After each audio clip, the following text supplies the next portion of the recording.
परम पावन श्री वृंदावन धाम की भूमि पर परम पूज्य सदगुरुदेव भगवान द्वाराचार्य जगत गुरु निम्बारकाचार्य श्री मुकुंद देवाचार्य पीठाधीश्वर श्री राधेश्याम शरण देवाचार्य जी महाराज के मार्गदर्शन में विश्व प्रसिद्ध भगवान श्री कृष्ण की नगरी श्री धाम वृंदावन परिक्रमा मार्ग मिथिला कुंज आश्रम में निरंतर 24 घंटे अखंड श्री युगल नाम महामंत्र संकीर्तन 30 वर्षों से चल रहा है और अखंड अहर्निश 24 घंटे सदा श्री धाम वृंदावन में मिथिला कुंज में चलता रहेगा।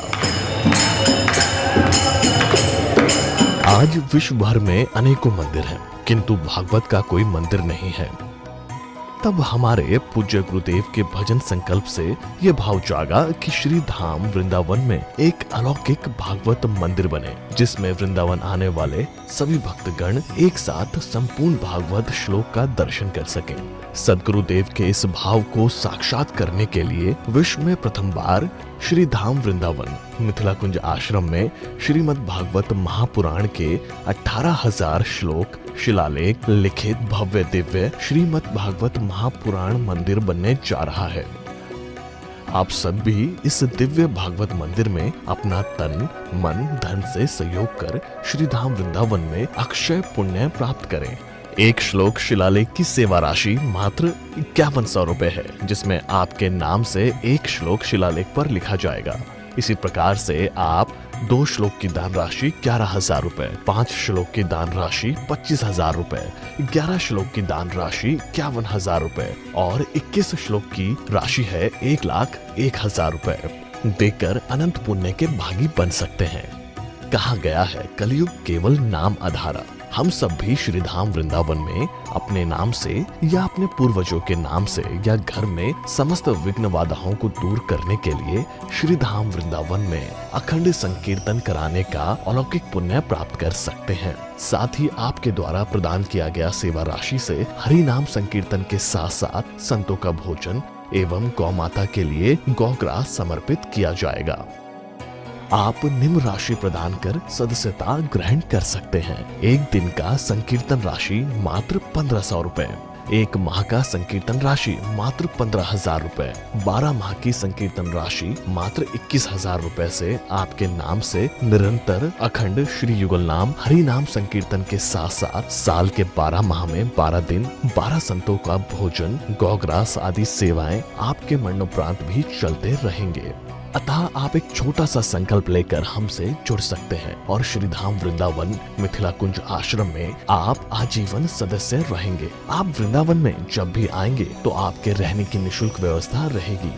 ये संस्था 80 जी के अंतर्गत कर मुक्त है, जिसके द्वारा आप अपने दान पर टैक्स की छूट प्राप्त कर सकते हैं।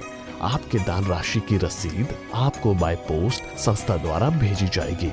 साथ में आपको संस्था का प्रमाण पत्र भी दिया जाएगा।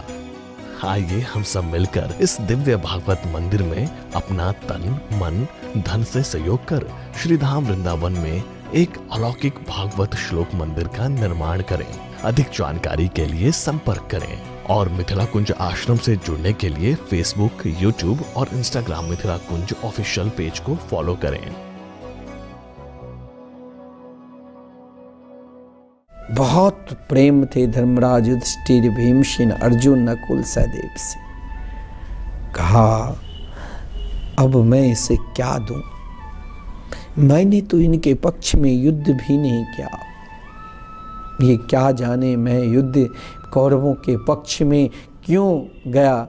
लेकिन खैर छोड़ो, अब मैं क्यों नहीं इनको अपने जीवन का कुछ अंतिम धन प्रदान करूं। देखिए, ये धन नहीं है, आपके पिताजी ने आपको करोड़ों को कमा कर दे दिया, लेकिन अब आप सदपात्र नहीं है तो आपने सब कुछ आप देखे होंगे नष्ट कर देता है पुत्र। आपके माता पिता आपको कुछ नहीं दिया, लेकिन अब सदपात्र बनकर रहोगे तो आप पुनः उससे करोड़ों गुना फिर ला दोगे। एक बाप ने अपने बेटे को करोड़ों अरबों की संपत्ति दिया, बेटा ने जुआ शराब में बर्बाद कर दिया।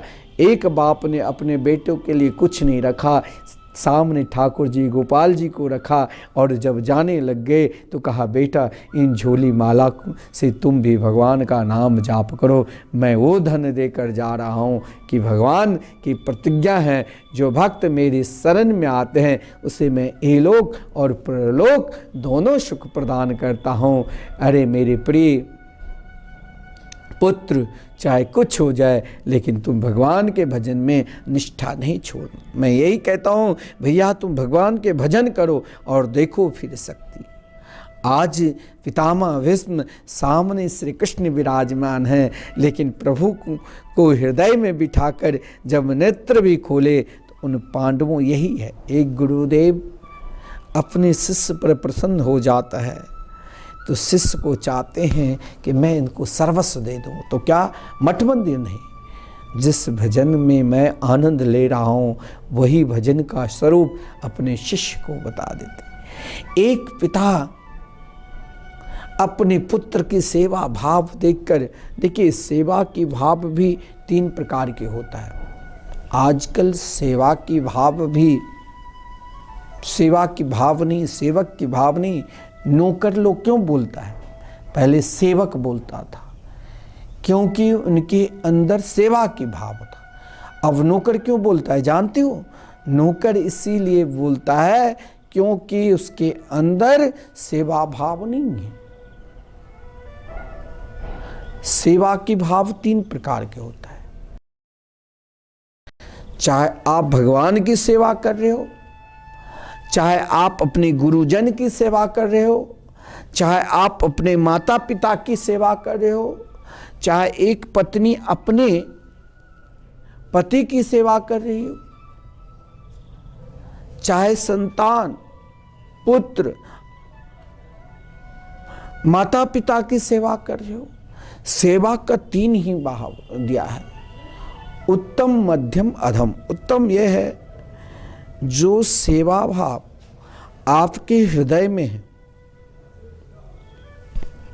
और आपके निकट रहकर आपके शिष्य, आपके पुत्र, आपके भक्त जो भी हो, आपकी पत्नी, आपके पति, आपके हृदय के भाव को जान जाए तो ये उससे उत्तम सेवा। कहने की जरूरत नहीं, वो पहले आप जो बोलेगे वो पहले से ही समझ कर बैठे हैं, तो उसे उत्तम सेवा कहा गया। मध्य कहने पर जब आप करते हो उसे मध्य, वो भी महाराज ठीक है, ले अधम कहने पर भी नहीं करते हो उसे अधम कहा गया है। भगवान शंकर माता पार्वती को हम क्यों पुकारते हैं? माता पार्वती को सदा भोलेनाथ अपने निकट क्यों रखते? क्योंकि पति इंगित को बिता।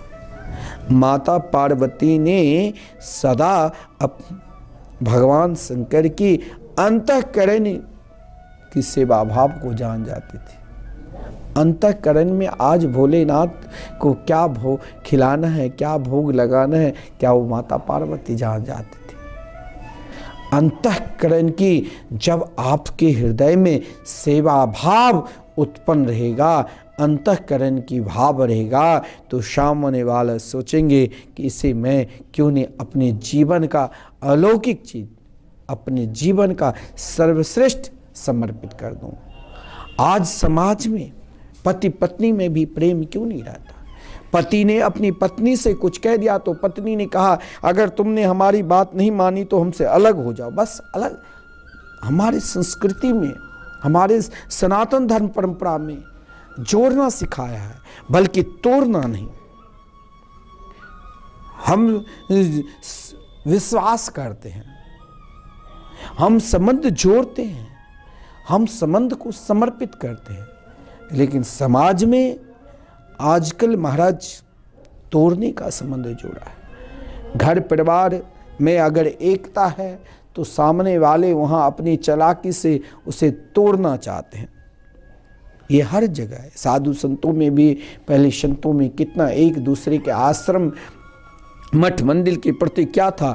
आज महाराज वही मठ मंदिर सामने वाले उसका लूट रहा है। महात्मा मर गए तो महाराज उनके शिष्य को भी नहीं आने देते हैं। बड़े बड़े भू माफिया, बड़े बड़े अयोध्या वृंदावन, बड़े बड़े तीर्थ स्थान में वो माफिया लोग जिनको हर जगह से संपर्क है, नकली महाराज रजिस्ट्री करा कर लोगों के पास पैसा कमी नहीं है, महाराज वो माफिया बेच देते हैं, क्योंकि एकता है ही नहीं आपस में।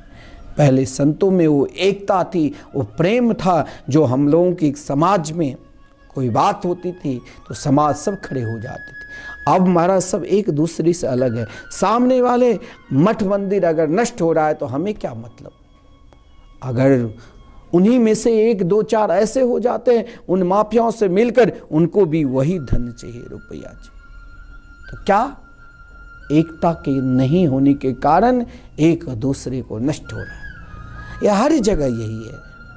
हमारे अंदर अब वो श्रेष्ठ समर्पित भाव नहीं है, श्रेष्ठ वो प्रेम भाव नहीं है। हम संतों में भी, मैं आपसे ही नहीं कह रहा हूँ, हम अपने आप से भी कह रहे हैं, हम संतों में भी वैसा भाव नहीं रहा।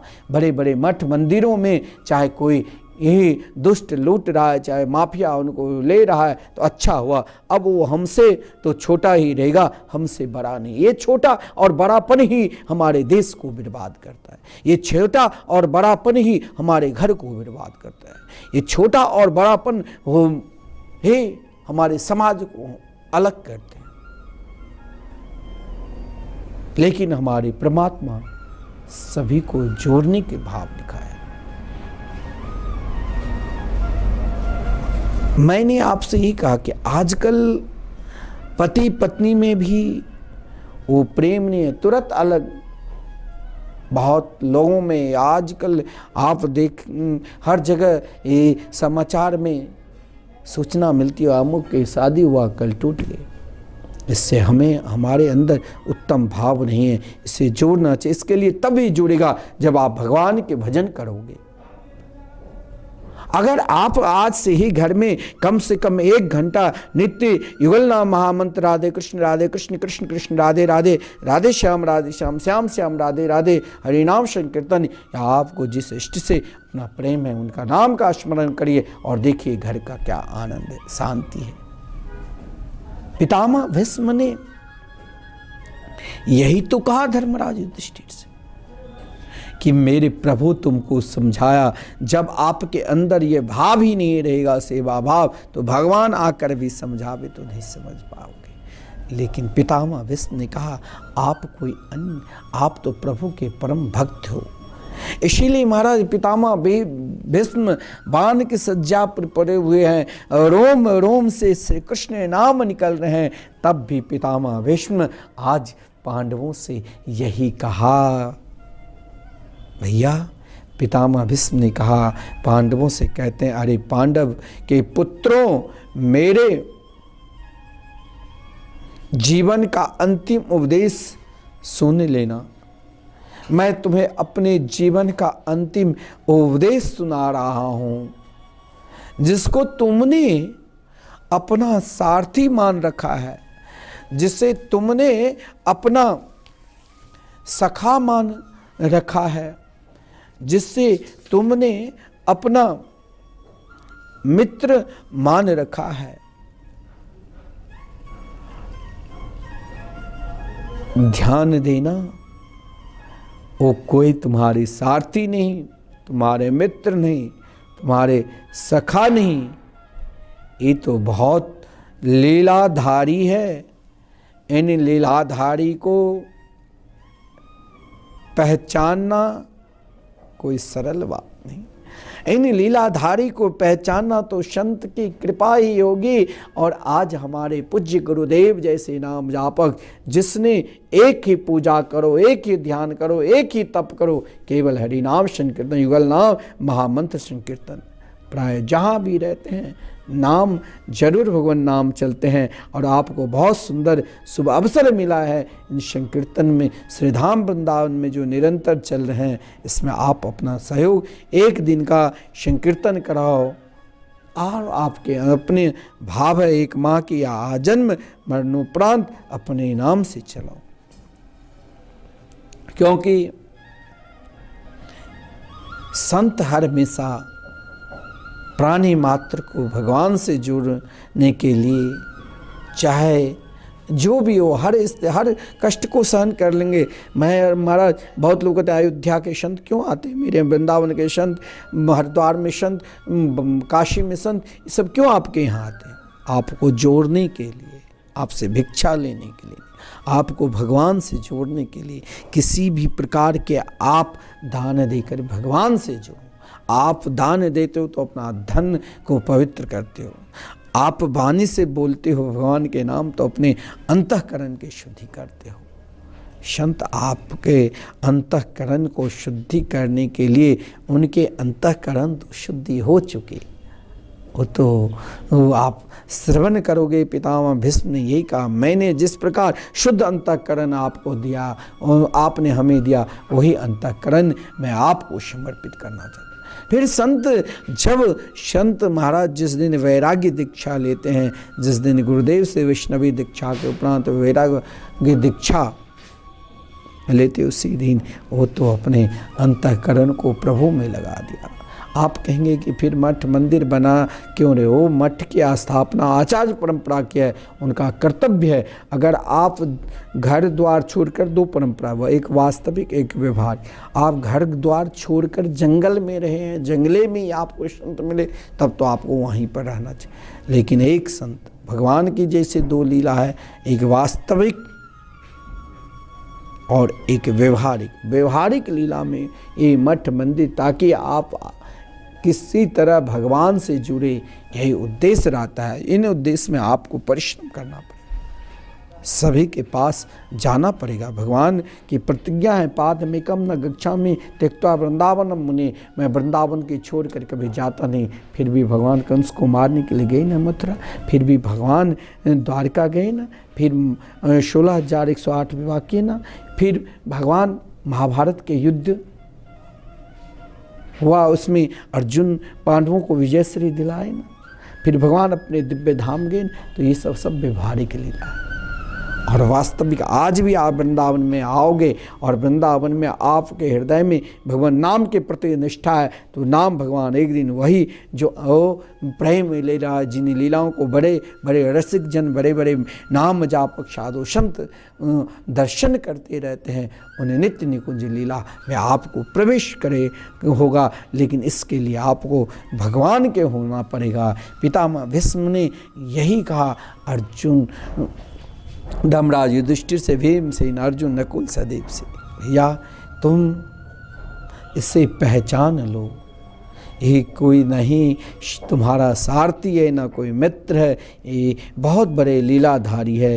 ये पहचानने तो नहीं देगा, लेकिन आज हम परमात्मा को कैसे पहचाने, वो नहीं कहेंगे। भगवान आकर कह दे मैं भगवान हूँ तो नहीं आप मानोगे, लेकिन संत जब उनके रूप माधुर्य की, उनकी लीला के वर्णन करके आपको सुनाते हैं, तभी तो आपको भगवान के प्रति निष्ठा होती है।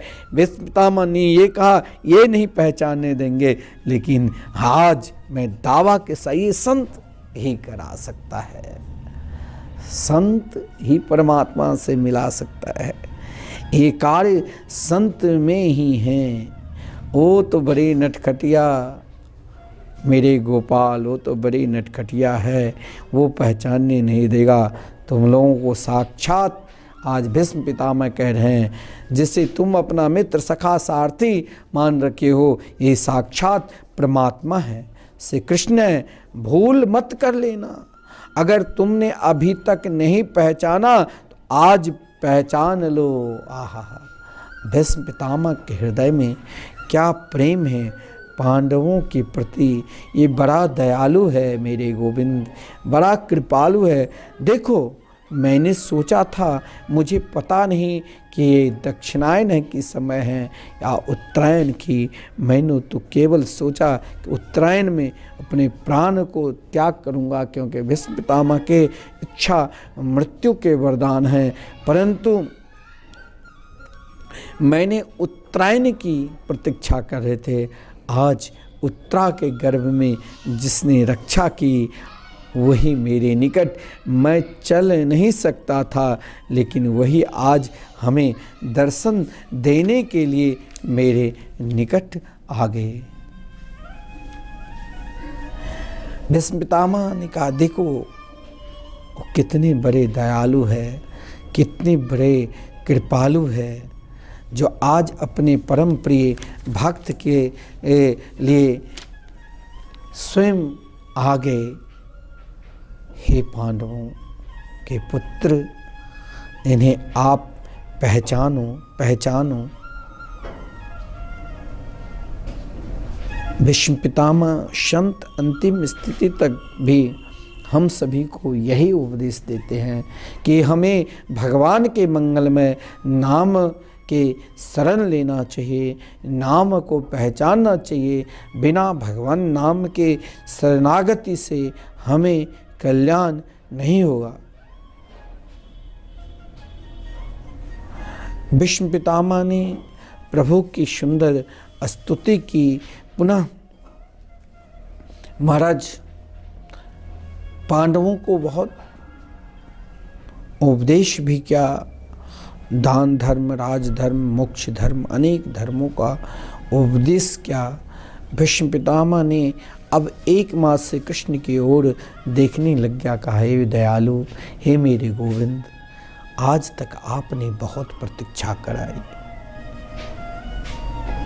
मैंने आपसे कहा प्रभु, जब महाभारत के युद्ध चल रहा था और महाभारत के युद्ध के समय पितामह भीष्म कौरवों के पक्ष में युद्ध कर रहा था, उस समय दुर्योधन ने आकर भीष्म पितामह से कहा कि पितामह आप सही होकर युद्ध नहीं करते हो, लगता है हमें मरने के बाद ही आप युद्ध करना चाहते हो। क्या आप पांडवों के पक्ष में लड़ रहे हैं या कौरवों के पक्ष में? भीष्म पितामह को बहुत महाराज दुख हुआ, क्रोध आया। बोले, ठीक है, तो मैं तुम्हें मरने नहीं दूंगा, तुम आज रात्रि 12 बजे मेरे शिविर में अपनी पत्नी को भेजना। अत्यधिक जब पाप बढ़ जाता है तो उन पाप के कारण हम अपने धन को सत्कर्म में नहीं लगा सकते।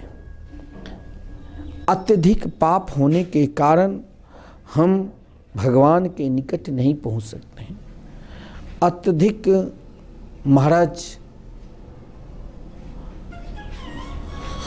पापी भगवान के निकट जल्दी नहीं जाता है, वहाँ संत की कृपा हो जाए तो। लेकिन संत की कृपा बिना सत्संग से नहीं होता है। जब तक आप सत्संग नहीं करोगे तब तक महाराज संत की कृपा कैसे? और जब संत की कृपा होगी तभी आपके ऊपर परमात्मा के पूर्ण रूप से कृपा बनी रहेगी। भीष्म पितामह ने पांडवों के ऊपर हृदय से कृपा की थी, क्योंकि पांडवों ने अपने जीवन में केवल सत्संग को ही अपनाया था। महाभारत के युद्ध में भी कहा गया है कि पांडवों ने युद्ध के पश्चात रात्रि में स्वयं से कृष्ण से ही उनकी नाम की महिमा को श्रवण करते थे।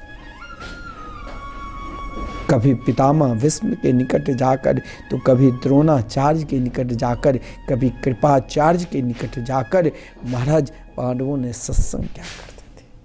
सत्संग के बिना जिस दिन सत्संग नहीं करते थे उस दिन धर्मराज, युधिष्ठिर, अर्जुन, भीमसेन, नकुल, सहदेव जल भी नहीं पीते थे।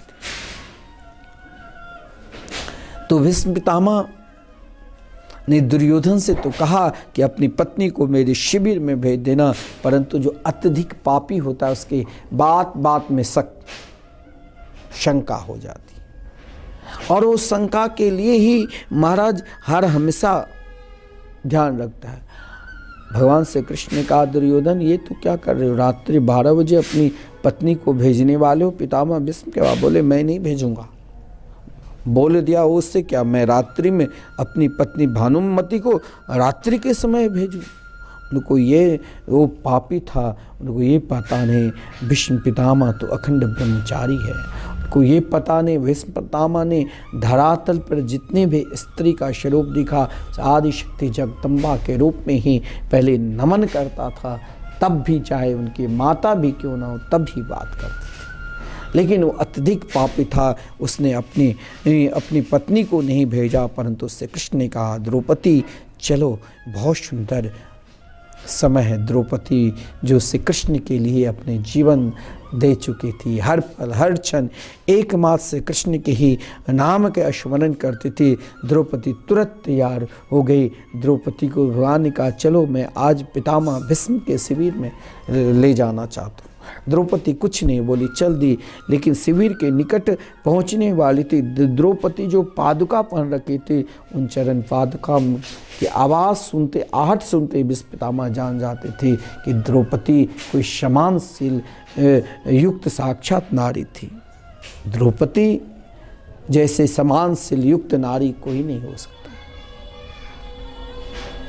द्रौपदी की चरण पादुका की आहट ना सुने भीष्म पितामह, इसलिए भगवान ने उन पादुका को, देखिए मैंने कहा संत और भगवान इन दोनों की महिमा अनंत है। इनकी महिमा को पार पाना महाराज, हम साधारण को वहाँ प्रवेश, संत की महिमा, भगवान की महिमा, जिनकी महिमा भगवान गाते हैं उसकी महिमा कितने अनंत होंगे, और जिसकी महिमा संत गाते हैं, भक्ति गाते हैं, उसकी महिमा कितनी अनंत होगा। तो संत और भगवान की महिमा दोनों अनंत है। इसीलिए वहाँ महाराज उस अनंत में स्वयं वहाँ तक पहुँचने के लिए हमें भी भगवान नाम की सहारा लेना पड़ेगा। जब तक हम भगवान नाम की सहारा नहीं लेंगे, तब तक वहाँ उस स्तर तक हम कैसे पहुँच पाएंगे। द्रौपदी के चरण पाद का भगवान ने अपने दुशाला से बांध कर अपने पास रख दिया। देखिए भगवान रामावतार में भगवान के प्रिय भक्त संत भरतलाल जी ने उन पादुका को अपने मस्तक पर रखे। आज भगवान श्री कृष्ण ने अपने परम प्रिय भक्ता द्रौपदी की पादुका को अपने कंधे पर छुपा कर रख लिए, मस्तक पर देखी। इसलिए मैंने कहा भक्त और भगवंत यानी संत और भगवान की महिमा ही अनंत है। यहाँ जब द्रौपदी अंदर प्रवेश करती है, भगवान द्वार पर खड़े हैं, द्रौपदी जाती है, भीष्म पितामह के चरणों में प्रणाम किया। भीष्म पितामह ने द्रौपदी को आशीर्वाद दिया, सौभाग्यवती भव। फिर द्रौपदी प्रणाम किया, फिर सौभाग्यवती का। इस प्रकार 5 बार द्रौपदी ने प्रणाम की, 5 बार सौभाग्यवती का वर प्राप्त कर लिया। द्रौपदी ने कहा, पितामह मैं दुर्योधन की पत्नी नहीं बल्कि पांडवों की पत्नी हूँ। इस पितामह ने कहा, बेटी मैं तो पहले ही जान चुका था, मैं जानता हूँ कि तुम पांडवों की पत्नी हैं, इसीलिए तो मैं 5 बार आशीर्वाद दिया। लेकिन यह बताओ, बिना भगवान की कृपा से आप मेरे निकट आ ही नहीं सकते। मेरे गोविंद कहाँ हैं? क्योंकि कहा गया है, जा पर कृपा करहि नंद नंदन, तासो आप कराए बंदन। जब तक परमात्मा की कृपा नहीं होगी, तब तक आप उनके निकट भी नहीं जा सकते हो। द्रौपदी ने कहा, हाँ कन्या की पूर्ण कृपा है। भीष्म पितामह दौड़ते हुए आया, प्रभु के चरणों में प्रणाम किया कि प्रभु हो सकता है आज हम स्वस्थ हैं तो भजन पूजन करते कल नहीं रहूं, लेकिन ध्यान देना आप निरंतर यदि आपके निष्ठा भगवान नाम के प्रति है तो नाम भगवान में, मैंने इसीलिए आपसे बार बार कहता हूँ कि श्रीधाम वृंदावन में इन अखंड संकीर्तन और विश्व में प्रथम बार श्रीमद् भागवत महापुराण के मंदिर बनने जा रहे हैं। भगवान के श्रीमद् भागवत महापुराण नाम पुराण है और 30 वर्षों से संकीर्तन साक्षात भगवान के नाम चल रहे हैं। इसमें अपना तन मन धन से जरूर सहयोग करिए।